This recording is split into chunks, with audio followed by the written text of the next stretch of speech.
The New York Football Giants once again have a top 5 pick in the NFL draft. Number 4 to be exact. Weigh in, Giants fans. What do we want Big Blue to do at number 4?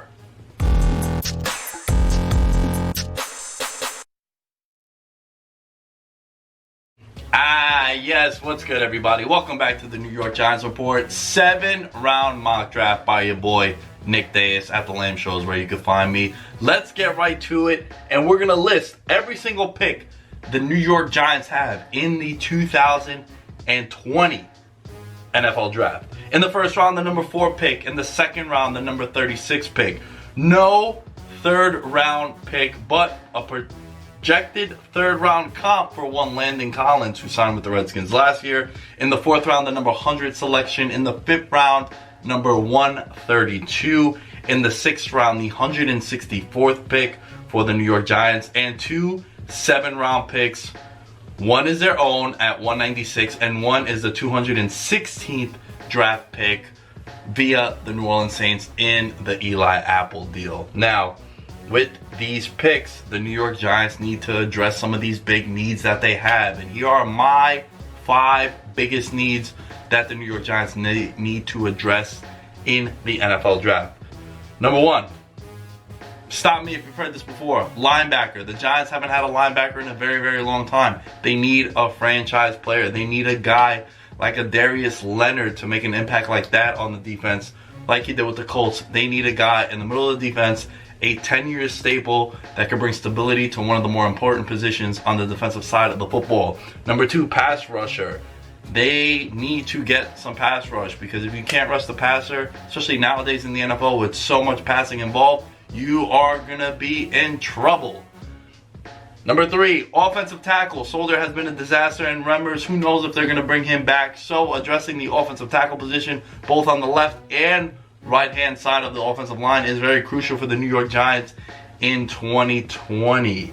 Cornerback, we know about DeAndre Baker. He was a first-round pick from Georgia last year. Giants actually traded up in the draft to get him, but was a disaster the first half of the year. Second half of the year, per his PFF grade, was much improved, but we know they got rid of Janoris Jenkins, and they do need some depth at the cornerback position. Hopefully they could address it in the draft. And last but not least, safety. The safety position, especially nowadays in the NFL, has become very, very pivotal. Hell, all of these positions are pivotal, especially when you have one of the worst defenses in the NFL. All the needs need to be on the defensive side of the football. Every time we've done a video as of late for the New York Giants, I say copy the mold of the Green Bay Packers last year. The Packers went into this season, this offseason, and addressed all their draft picks on the defensive side of the football and spent a lot of money on free agents, which the Giants do have a lot of money. I need to mention that the draftnetwork.com is where we got our draft network simulator. I punched in the pick that the Giants had, and it gave me the simulations. So before we get started, guys, weigh in once again. What do you think is the biggest need for the New York Giants? Now, at the start of the video, we said what should they do at number 4. This one is, what should the Giants do? What is their biggest need that they need to address in the NFL draft? Let's get started with pick number 1 for the New York Giants, the number 4 selection. Please, football gods, if you're up there, do us this favor. Isaiah Simmons. I've been a fan of this dude over at Clemson for a very, very long time. 6'4", 230, most versatile defensive player in the NFL draft. Why is he? Played over 100 snaps at 5 different positions last year for the Clemson Tigers. Inside linebacker, outside linebacker, slot corner, free safety, and strong safety. Dude played over 100 snaps at all those positions. 7 sacks, 67 solo tackles, and 3 interceptions. This guy is a beast. He is exactly what you need in this era of the National Football League. You need that middle of the field linebacker that can go sideline to sideline, and he can line up in the slot on extended tight ends or slot wide receivers. He can cover a tight end out of the tight end position, and you can maneuver him all over the field. Think of what Devin White and Devin Bush did for their 2 teams last year, both the Bucs and the Steelers. That kind of impact is what we're looking for the Giants, and they could address this with the number 4 pick. As you look at the depth chart Alec Ogletree, I mentioned in the last video I did for Chat Sports how he might be a cap casualty. Ryan Connolly last year was a bright spot in the preseason and then he tore his ACL. David Mayo, Lorenzo Carter, Marcus Golden, who's a guy that they might have to re-sign, and who knows, after having a big sack year, did Marcus Golden, what kind of money he's going to be asking for. So let's take a look at the first 3 picks that went in the draft. Obviously, Joe Burrow, number 1, the LSU quarterback, going number 1. Chase Young to the division rival Washington Redskins, the edge rusher from Ohio State. And Jeffrey Okudah, the cornerback from Ohio State, going at number 3. Guys, let me know, what do you want the Giants to do in round 1? Do you want them to trade back? I'm all for it too, but I do think number 4, if we have a chance, we got to get Isaiah Simmons. Round number 2, pick number 36, Andrew Thomas, 6'5", 320, experience with 3 years as a starter, graded very high as a run blocker, which is exactly what the New York Giants want to do. His NFL player comp is Ronnie Stanley. The depth chart for the New York Giants, like I mentioned before, I also need to mention that I am a draft the best available player guy. Some people are team need, some people are best available player, and sometimes you have to build on a strength. One of the downfalls for the New York Giants way back in the day is they had that strong defensive line and that strong offensive line. And what did they do? They punted on safeties and corners and running backs and tight ends and all the other positions. And then over time, their units of strength deteriorated and it ruined the entire franchise, and it sent them back, and they are still trying to get out of that hole. So you look at the depth chart. Solder, Remmers, Gates, Slade, Eric Smith, all the offensive tackles. As you look at the big board, the other players that were considered, T. Higgins, wide receiver for Clemson, don't really need a wide receiver like that right now. He is a guy that is very similar to what the Giants already have. Jordan Love, the quarterback out of Utah State. Obviously, if Daniel Jones is your guy, you don't want to do that. Grant Delpit, the safety out of LSU. I was hoping the New York Giants could have gotten him. Jacob Eason, quarterback out of Washington. And DeAndre Swift, the running back from Georgia. No pick in the 3rd round, like we mentioned. Bradlee Anae, edge rusher from Utah, 6'3", 265. That's who the Giants are going to take with the 100th pick in the NFL draft. Explosive edge rusher with 13 sacks last season, tied for 7th in the country. Played so many snaps for Utah in 3 seasons, it makes his production that much more impressive. Can play stand-up outside linebacker as well as put his hand in the dirt.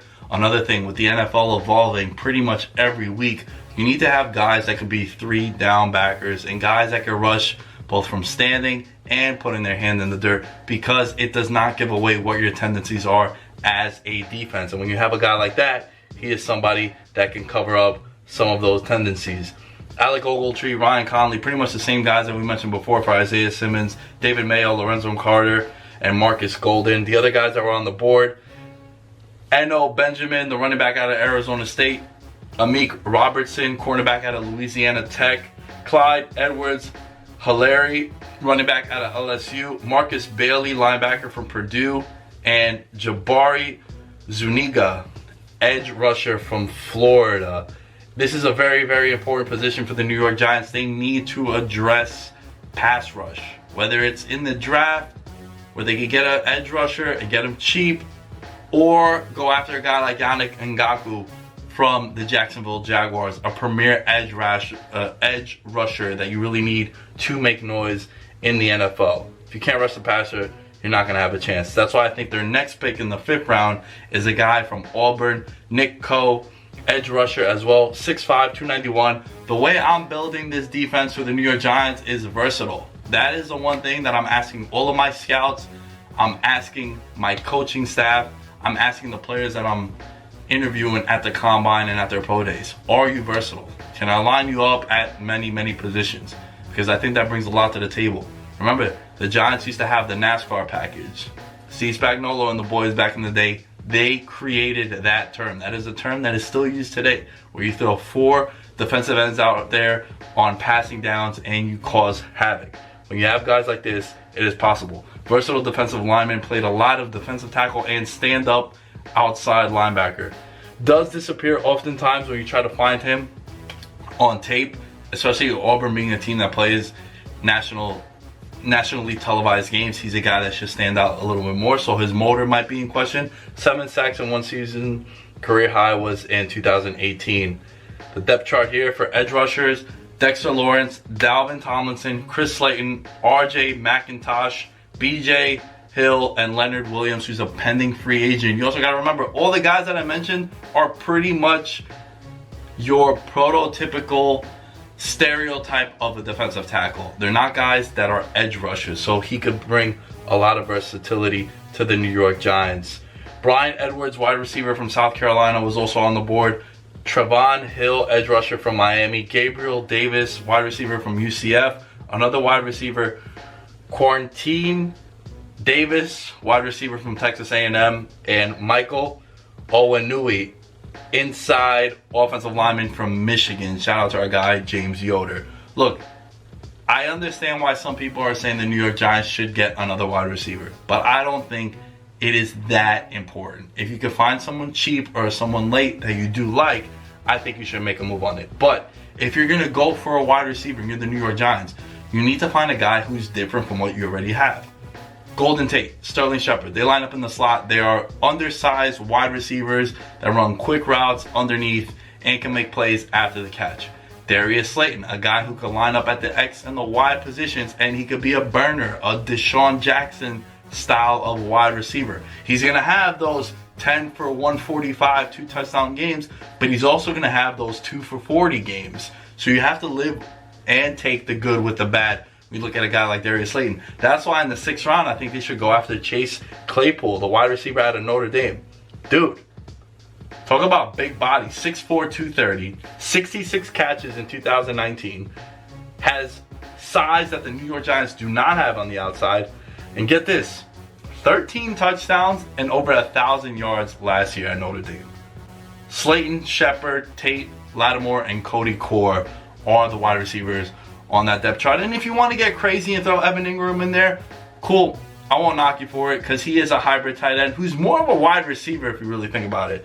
Of the other players that were on the board, Reggie Floyd, the safety from Virginia Tech, McTelvin, Agam, inside defensive lineman from Arkansas, Colby Parkinson, tight end from Stanford, Michael Divinity Jr., edge rusher from LSU, and Sean McKeon, tight end from Michigan. A lot of Michigan love on this one too. I'm sure James Yoder is going to be very, very excited. 7th round pick, number 195, Kendall Coleman, edge rusher from Syracuse. 4-year starter for the Orangemen.